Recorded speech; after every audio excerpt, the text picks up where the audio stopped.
یا بنی آدم قد انزلنا علیکم لباس یواری سوآتکم وریشا۔ اب یہ قرآن مجید کے اندر جو ہے وہ لباس کے حوالے سے بہت پیاری ہدایات آ رہی ہیں۔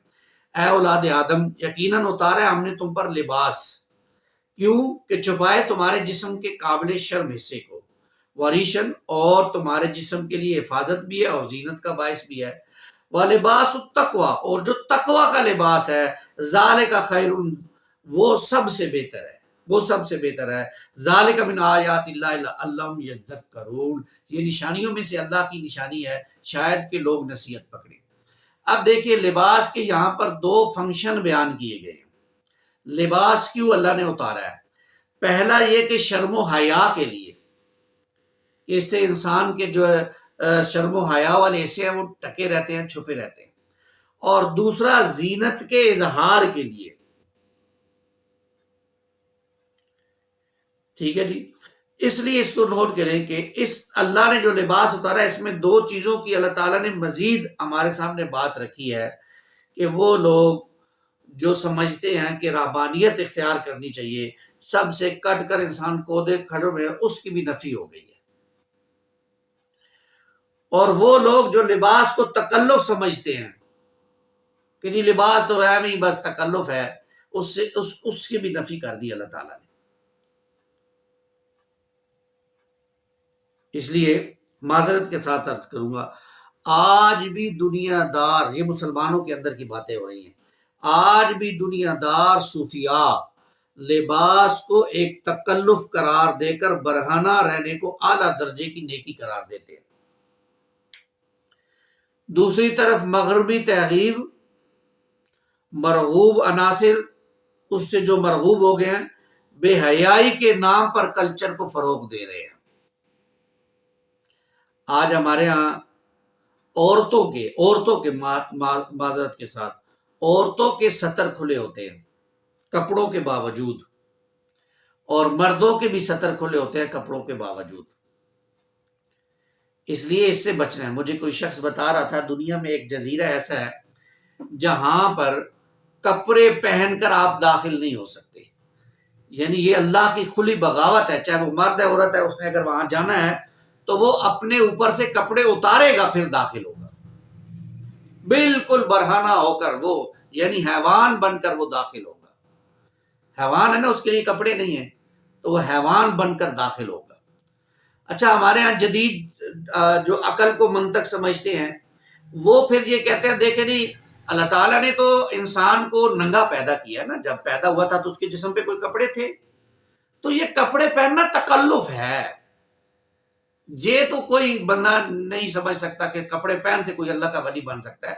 اصلاً انسان اس پوزیشن میں رہے جس میں اللہ نے اس کو پیدا کیا ہے، ننگا پھرے۔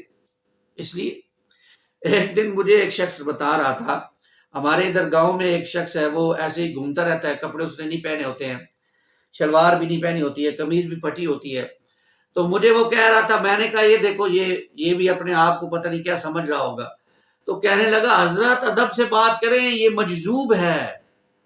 میں نے کہا اگر یہ مجذوب ہے تو اللہ کی پناہ، ہم تو اس سے باز آئے بھائی، یہ تو اللہ کے حکم کی خلاف ورزی ہو رہی ہے۔ اس لیے نوٹ کیجیے، آج کیونکہ لباس کی بات ہو رہی ہے تو لباس، ہمارے دین نے لباس پر پابندی نہیں لگائی کہ لباس یہ پہنا جائے کہ جی قمیض شلوار پہنی جائے۔ قمیض شلوار بھی سنت لباس نہیں ہے، ڈھیلا ڈھالا لباس ہے ہمارے عرف میں، کیونکہ یہ پہنا جاتا ہے ہم یہ پہنتے ہیں، عربی چوگا پہنتے ہیں، وہاں عرف ہے وہ پہن لیتے ہیں۔ سنت لباس یہ ہے کہ انسان ڈھیلا ڈھالا لباس پہنے جس میں انسان کا جسم نمایاں نہ ہو، اس کے جسم کی حفاظت بھی ہو، اس کے زینت کا اظہار بھی ہو جائے، یہ سنت لباس ہے۔ البتہ کچھ کپڑے ہیں، جیسے اللہ کے رسول صلی اللہ علیہ وسلم نے سفید رنگ کو پسند کیا تو انسان سفید رنگ کی شلوار قمیض پہن لے تو یہ سنت کے اور قریب ہو جائے گا۔ لیکن اگر کوئی سفید رنگ کے نہیں پہنتا تو اس کا یہ مطلب نہیں ہے کہ وہ اسلام سے ہی خارج ہو جائے گا، نہیں، ٹھیک ہے، وہ مسلمان ہے، اچھا ہے، کپڑے جو اسے پسند ہے وہ پہن سکتا ہے۔ پھر یہ کہ وہ پینٹ شرٹ بھی پہن سکتا ہے۔ کیوں پہن سکتا ہے جی؟ اس لیے پہن سکتا ہے ڈھیلی ڈھالی ہے تو پہنے۔ ہمارے ہاں بڑے بڑے لوگوں نے پہنی ہے، ڈاکٹر ذاکر نائک پینٹ پہنتے ہیں، ہمارے ہاں علماء نے، مولویوں نے پھر اس پہ تنقید بھی کی ہے، لیکن آپ اس اللہ کے بندے کو دیکھیں کبھی کہ اس نے پینٹ شرٹ میں بھی حرام چیزوں سے وہ کتنا بچتا ہے۔ آپ اس کی پینٹ دیکھیں گے ٹخنوں سے اونچی ہوگی، ٹخنوں سے اونچی نظر آئے گی، ٹخنوں سے نیچے کپڑا لٹکانا حرام ہے۔ اور بڑے بڑے مولوی حضرات کی جو اس کے اوپر تنقید کر رہے ہوتے ہیں، ان کی شلواریں پاؤں کے پیچھے ربڑی جا رہی ہوتی ہے۔ تو تنقید بندہ کسی چیز پہ کرتا ہے نا، کپڑوں پر تو اللہ تعالیٰ نے کوئی قدغن لگائی نہیں ہے، وہ پہنے، اس کا لباس کوئی مسئلہ نہیں ہے، وہ ڈھیلا ڈھالا ہونا چاہیے، اس میں جسم نمایاں نہ ہو، پینٹ بھی پہنی جا سکتی ہے۔ البتہ اس کو پہنتے وقت یہ خیال رہے کہ آج کل جو شرٹس آ رہی ہیں ان پہ تصویریں بنی ہوتی ہیں، تو تصویر کا ایک علیحدہ حکم ہے، اس کے حوالے سے کہیں پہ بات ہوگی تو انشاءاللہ کریں گے، اس سے بچا جائے۔ پھر شرٹ اتنی تنگ نہ ہو اور کہ جب انسان سجدے میں جائے تو انسان پیچھے سے ننگا ہو جائے، جیسے ہمارے ہاں ہوتا ہے، پھر لوگ پیچھے سے ہنس رہے ہوتے ہیں، جب وہ سجدے میں جاتا ہے تو پیچھے سے ننگا ہوتا ہے تو لوگ ہنستے ہیں، یہ بھی بری بات ہے۔ پورا لباس جو ہے وہ ایسا پہنے جس میں اس کی کوئی چیز ستر والی جو ہے وہ نمایاں نہ ہو۔ اب میں کچھ لباس کے حوالے سے عرض کروں گا کہ لباس ایسا ہو جو پورے سطر کو چھپائے۔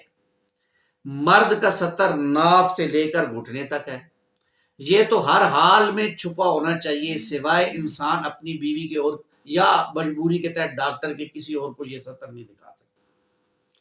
عورت کا پورا جسم سطر ہے، سوائے چہرے کی یہ ٹکیا اور یہ دونوں ہاتھ اور پاؤں ٹخنوں سے نیچے نیچے، باقی سارا جسم سطر ہے۔ سطر سے مراد یہ ہے کہ عورت کا یہ جسم، اس کا والد، اس کا بھائی، اس کا بیٹا بالغ ہے تو وہ بھی نہیں دیکھ سکتا، الا یہ کہ ہمارے ہاں عورتوں نے یہ جو باریک جو ہے وہ لباس پہنے ہوتے ہیں، اگلی بار کہ میں بات یہی عرض کرنے لگا کہ لباس باریک نہ پہنو جس سے جسم نظر آئے، یعنی ایسا باریک لباس پہننا جس سے جسم نظر آئے۔ اگر آپ کی کونیاں نظر آ رہی ہیں، آپ کے باپ کو نظر آ رہی ہیں، تو آپ کو خود حیا ہونی چاہیے کہ آپ کا سطر ننگا ہو رہا ہے۔ آپ نے لو نیک گلا پہنا ہے، گھر میں آپ نے کبھی دوپٹہ نہیں بھی کیا ہوتا، والد بھائی سب کچھ ہوتے ہیں، تو بے حیا معاملہ ہوگا، بے حیائی کا معاملہ ہوگا۔ پھر یہ کہ اگر آپ کی شلوار اتنی اونچی ہے جناب، ٹخنوں سے اونچی پنڈلیوں تک آئی ہوئی ہے، تو ساری پنڈلیاں نظر آ رہی ہیں، تو یہ بھی کیا ہے، یہ بھی لباس کا جو ہے وہ جو ہے وہ سطر اس سے جو ہے وہ چھپ نہیں سکتا ہے۔ یہ ایسا لباس پہننا بھی جائز نہیں ہے عورت کے لیے۔ تیسری بات، لباس چست نہ ہو کہ اس سے اعضاء نمایاں ہو جائیں۔ مرد اور عورت دونوں کے لیے ہے، اس لیے میں نے عرض کیا کہ مرد پینٹ شرٹ پہن سکتا ہے، لیکن چست اتنی نہ ہو کہ انسان کے جسم نمایاں ہو جائے، اور عورت بھی لباس پہن سکتی ہے لیکن اتنا چست نہ پہنے کہ اس کے جسم کے حصے نمایاں ہو جائیں۔ نمبر 4، لباس میں اسراف نہیں ہونا چاہیے، یعنی یہ بھی ہمارے ہاں شادی بیاہ پر تو ہوتا ہی ہوتا ہے، عمومی طور پر بھی لباس خریدا جا رہا ہے، نہیں 5-5 کروڑ کا ایک ایک جوڑا کپڑوں کا خریدا جا رہا ہے، یہ اسراف ہے۔ یہ اللہ تعالیٰ اس سے جو ہمیں بچائے۔ اور پھر یہ کہ لباس شادی بیاہ پر بھی ہمیں لباس جو ہے وہ مناسب ہی خریدنے چاہیے، یہ نہیں کہ اب ہمارے ہاں رواج ہوتے ہیں، کچھ عرف ہوتے ہیں کہ جی کچھ کپڑے لڑکی والے لڑکے والے لڑکی والوں کو خرید کے دیں گے، کچھ لڑکے کو جو ہے وہ لڑکے کو جو ہے وہ لڑکی والے خرید کے دیں گے۔ اب جو ہے وہ لڑکا کہے کہ جی میں تو اب آج ہی پھنسے نے تو ایسے کپڑے خریدوں نے لگ پتہ ہی جاوے انہوں، یہ ظلم ہے، زیادتی ہے، اسراف ہے، گناہ کا کام ہے۔ اور لڑکی کہے کہ نہیں اب کیونکہ لڑکے والوں نے زیادتی کی ہے تو میں بھی ایسے ہی خریداں گی، 10 دیواں گی، یار پتہ لگ جاسی انہوں نے کہ کتنے 20 دا 100 ہوتا ہے، یہ بھی غلط ہے، یہ بھی اسراف ہے۔ پھر نمبر 6، مرد عورتوں کا عورتیں مردوں کا لباس نہ پہنے، مرد عورتوں کا عورتیں مردوں کا لباس نہ پہنے۔ اور نمبر 7، مرد خالص ریشم نہیں پہن سکتا، وہ عورت پہن سکتی ہے، مرد نہیں پہن سکتا۔ قیامت والے دن اللہ تعالیٰ نیک مردوں کو ریشم کا لباس، یہ کچھ ہدایات تھی لباس کے حوالے سے، ہمارے معاشرے میں اس حوالے سے کوئی احتیاط نہیں برتی جا رہی، اس لیے میں نے تفصیل کے ساتھ کچھ باتیں بیان کر دی۔ تو لباس اچھا پہنے، خوبصورت پہنے، اچھی سلائی کے ساتھ پہنے، اور جناب ڈیسنٹ پہنے، لیکن یہ ہے کہ اس کے جو آداب ہیں ان کو سامنے ملحوظ رکھا جائے۔ اللہ تعالیٰ سے دعا ہے کہ اللہ تعالیٰ ہمیں لباس کے آداب کو جو اللہ تعالیٰ نے بیان کیے ہیں ان کو جو ہے وہ ہمیں سامنے رکھنے کی توفیق عطا فرمائے۔